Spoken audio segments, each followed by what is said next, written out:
MLA కూడా వాళ్ళు తిరిగినట్టు ప్రతి సందులోకి ఒక ఎమ్మెల్యే రావచ్చు కదా.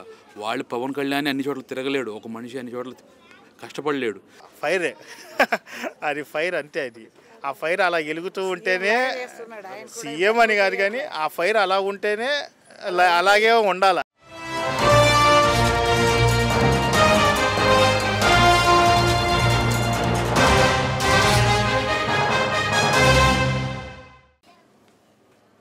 బాబాయ్ గారు, మీ పేరేంటండి? షేక్ నాగూర్. ప్రజెంట్ ప్రభుత్వం వచ్చింది, పరిపాలన ఎలా అనిపిస్తుంది? ఈ ప్రభుత్వం మీద మీ అభిప్రాయం ఏంటంటే ఏం చెప్తారు? పర్వాలేదండి అంతే. ఎందుకంటే చూడండి, అక్కడ ఆ మసీద్ సందులో వాటర్ ప్రాబ్లం వచ్చింది, వాళ్ళు చేశారు, బాగా చేశారు. పవన్ కళ్యాణ్ తిరుగుతున్నాడు అని అంటున్నారు కదండి. రీసెంట్ గా ఎవరు వెళ్ళలేని ప్రాంతానికి కూడా వెళ్ళొచ్చాడు. అవునండి, ప్రాంతానికి, వైజాగ్ దగ్గర. అవును, ఎలా అనిపించింది?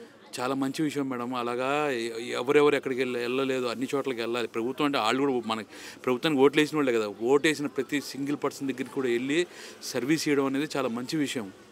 సో ఏ సమస్య ఉన్నా కూడా నేనున్నాను అని చెప్పి ముందడిగేస్తున్నారు కదా డిప్యూటీ సీఎం పవన్ కళ్యాణ్. మీ సర్వీస్లో అలాంటి లీడర్ని ఎక్కడైనా చూసారా? లేదండి, ప్రతి ఒక్క లీడర్ కూడా ఓటేసిన ప్రతి ఏరియాలకు, అంటే ఒక పవన్ కళ్యాణ్ అంటే అక్కడికి వెళ్ళాడు, కానీ అక్కడ కూడా ఒక ఎమ్మెల్యే ఉన్నాడు కదా, అతనే వెళ్ళొచ్చు కదా. ఫస్ట్ పవన్ కళ్యాణ్ వెళ్ళే వరకు అతను ఎందుకు ఆగాలి? ఆ ఏరియా ఎమ్మెల్యే కూడా వెళ్ళి చూడండి, హైలైట్ అవుతుంది. 3-4 వ్యక్తులు అవుతున్నారు ప్రభుత్వంలో. ప్రతి ఎమ్మెల్యే కూడా వాళ్ళు తిరిగినట్టు ప్రతి సందులోకి ఒక ఎమ్మెల్యే రావచ్చు కదా.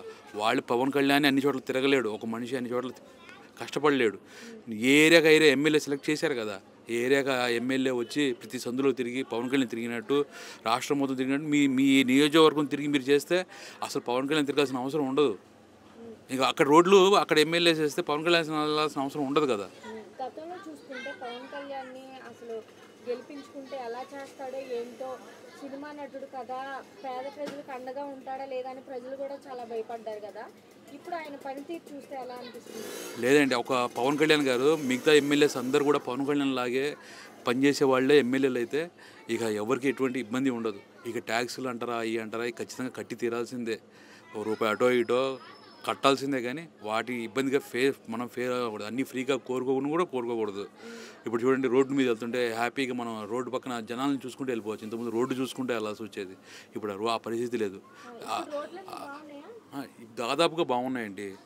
అంటే ప్యాచ్ వర్క్ చేయనియండి, గుంతలు అయితే లేవు, కానీ 100% లేదు, కానీ గుంతలు అయితే లేవు.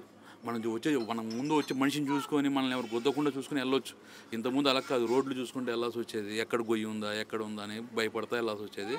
ఇప్పుడు ఆ సమస్య లేదు. నారా లోకేష్ గారు ప్రతి ఒక్క అంటే స్టేట్స్, అదర్ కంట్రీస్కి వెళ్ళి తిరుగుతున్నారు కదా, ఐటీ కంపెనీస్ తీసుకొని రావాలి, అంటే మన వాళ్ళు ఎక్కడెక్కడికో వెళ్ళి జాబ్స్ చేయకూడదు, ఇక్కడే చేయాలి, మన ఏపీని డెవలప్ చేయాలి అని అంటున్నారు కదా. అభివృద్ధి అనేది ఉండిద్ది అంటారా? అంటే రాబోయే రోజుల్లో పిల్లల ఫ్యూచర్ అనేది బాగుండిద్ది అంటారా? 100% ఉండదండి. ప్రెసిడెంట్ వెంటనే కనబడకపోయినా మేడం, ఈ రోజు వేసిన విత్తనము చెట్టు వరకు టైం పట్టిద్ది కదా. సో చదువుకున్న వాళ్ళకి మాత్రం తెలుసు ఆ విషయం. సో వెయిట్ చేస్తే నెక్స్ట్ జనరేషను ఇతర రాష్ట్రాల పక్కన తెలంగాణ కూడా వెళ్లకుండా మన పిల్లలు మన ఇంటి దగ్గర పనిచేసుకొని సాయంత్రం కల్లా ఒక అరగంట అటో ఇటో మన ఇంటికి వచ్చి మన ఇంట్లో తినేవాళ్ళు పిల్లలు అవుతారు. ఒక మాటలో పవన్ కళ్యాణ్ గురించి ఏం చెప్తారు? Excellent person madam.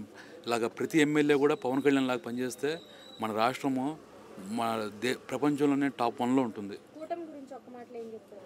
కూటమి వాళ్ళ అండర్స్టాండింగ్ చాలా బాగుందండి. అలాగే ఉండాలి. భవిష్యత్తులో కూడా మేము ఇప్పుడు ఎలా ఉన్నారో అలాగే ఉండాలని కోరుకుంటున్నాం. ఎవరు ఎన్ని మాటలు చెప్పినా కానీ ఆ ఎన్ని పట్టించుకోకుండా వేరే వాళ్ళ మాటలు తీసుకొని రెచ్చగొట్టేవాళ్ళు, విడగొట్టేవాళ్ళు ఉంటారు. వాళ్ళ మాటలు తీసుకోకుండా వీళ్ళంతా కలిసి ఉంటే మన రాష్ట్ర ప్రజలు ముందుకెళ్తారు. వాళ్ళు విడిపోయారనుకోండి, ప్రజలు కూడా ఇబ్బంది పడతారు.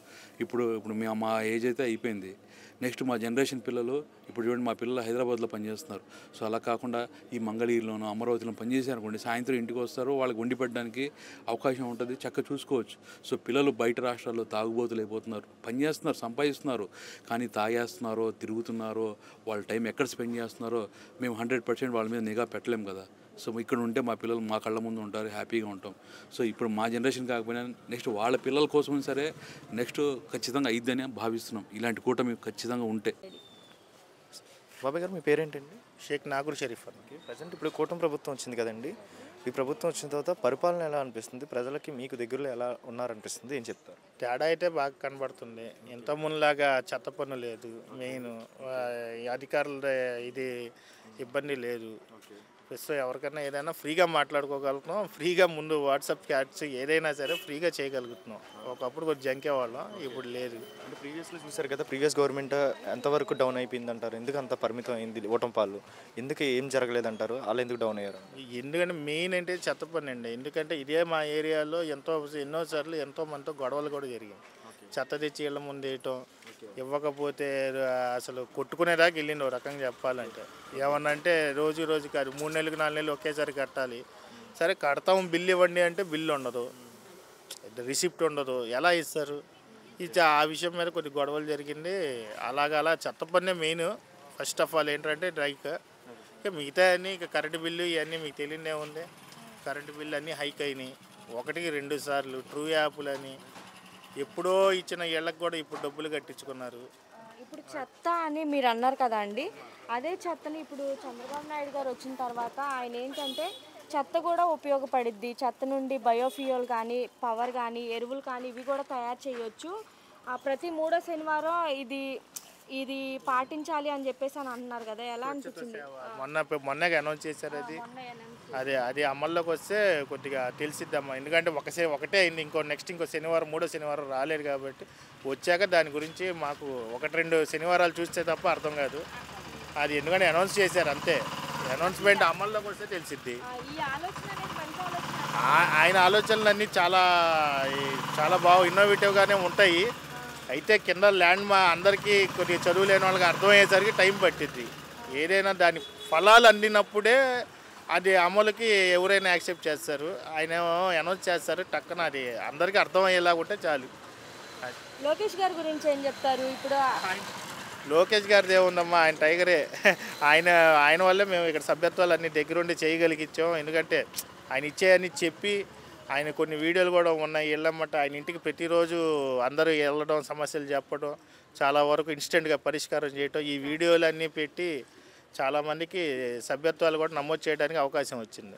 గతంలో చూసుకుంటే నారా లోకేష్ని చాలా విమర్శించారు, పప్పు అన్నారు, అసలు రాజకీయాల్లోకే పనికిరాడు అని అన్నారు కదా. ఇప్పుడు ఆయన పనితీరు చూస్తే ఎలా అనిపిస్తుంది? అలా అన్న వాళ్ళకి ఏం చెప్తారు?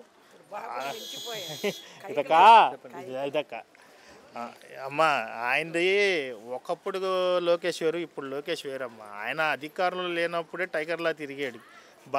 జనాల మధ్యలో బల్ల వేసుకొని బల్ల మీద నుంచొని మైకి లేకుండా కూడా గట్టిగా అరిసి మరి తను చెప్పాలని క్రిస్టల్ క్లియర్గా అందరికి అర్థమైనట్టు చెప్పగలిగాడు. అంతమంది పోలీసులు జులుంలో కూడా అంత గత ప్రభుత్వ హయాంలో కూడా ఒక పుస్తకం తీసుకొని ఈ పుస్తకంలో రాసుకుంటున్నాను అని ధైర్యంగా చెప్పగలిగాడు. ఎందుకంటే నెక్స్ట్ ప్రభుత్వం వచ్చిద్ది అని నమ్మకం కూడా కాదు, రాకపోయినా పోరాడేవాడు. అంటే లోకేష్ గారి ద్వారా అంటే ఐటీ కంపెనీస్ వస్తే నమ్మకం ఉందా? బేసికలీ మన స్టేట్లో ఉన్న పిల్లలు అనేది వేరే స్టేట్కి వెళ్తారు, ఎక్కడికైనా స్టిల్ గోయింగ్ బెంగళూరు, కర్ణాటక, హైదరాబాద్, తెలంగాణ. అంటే అక్కడి నుంచి ఇక్కడికి మన స్టేట్కి వచ్చే అవకాశం ఉండిద్దా రాబోయే రోజుల్లో? ఐటీ మినిస్టర్ లోకేష్ గారు తిరుగుతున్నా అన్నారు కదా, చేతల్లో చేసి చూపిస్తారా? మంచి అభివృద్ధి జరిగిద్దా? అమరావతి మన చేతికి వచ్చిద్దా? అది ఖచ్చితంగా అమరావతి అయితే కట్టి తీరుతారు, అదేం లేదు. అమరావతి ఇప్పుడు మనకు దీపం, చెప్పాలంటే మన రాష్ట్రానికి దీపం అమరావతి. ఇంకా ఐటీ అంటారా, ప్రస్తుతం ఇప్పుడు మా ఇంట్లోనే 4 పిల్లలు హైదరాబాద్లో ఉన్నారు. రేపు భవిష్యత్తులో పిల్లలకి ఖచ్చితంగా ఉంటుంది. ఇప్పుడు వెళ్ళిన పిల్లలు వస్తారో లేదో అది సెకండరీ. భవిష్యత్తు పిల్లలకి మటుకు నమ్మకం, చదువుకున్న పిల్లలు ఎక్కడికి వెళ్ళరు, మన ఊర్లోనే ఉంటారు, మన స్టేట్లోనే ఉంటారు. డిప్యూటీ సీఎం పవన్ కళ్యాణ్ ఫైరే అది ఫైర్ అంతే. అది ఆ ఫైర్ అలా వెలుగుతూ ఉంటేనే సీఎం అని కాదు, కానీ ఆ ఫైర్ అలా ఉంటేనే అలాగే ఉండాలా. అది